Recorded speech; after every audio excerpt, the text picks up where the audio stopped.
Here to speak about the outage, Dr. Vahid Behzadan, an assistant professor of cybersecurity at the University of New Haven.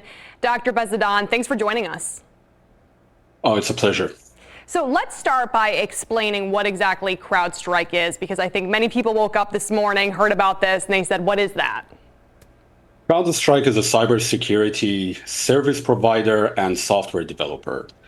They help other companies and organizations to keep their computers secure. And one of the tools that they make available to their clients is a software package called the Falcon sensors. And that's where all the chaos of the past day lies. An update to CrowdStrike's endpoint security software for Windows computers resulted in a major failure that is not very easy to fix. So I think my biggest question when I saw this is, why don't they have a backup system if this is something that could impact so many different industries? It's so widespread that it could literally shut down flights. Why was there no backup system in place?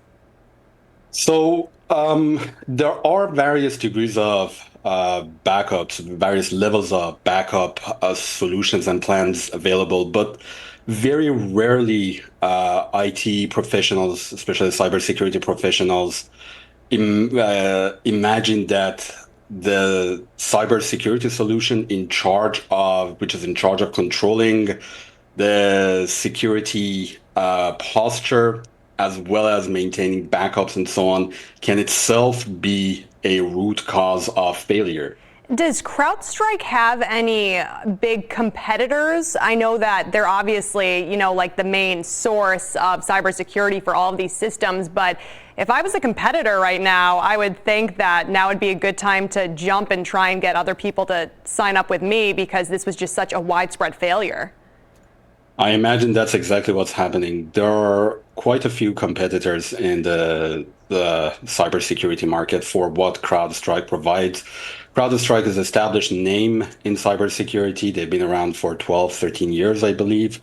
And their clientele include many governments as well as critical infrastructure around the world. But there are competitors out there, and I suspect that CrowdStrike will take a significant hit from their failure today. Yeah, and speaking of that, what's the likelihood of something like this happening again?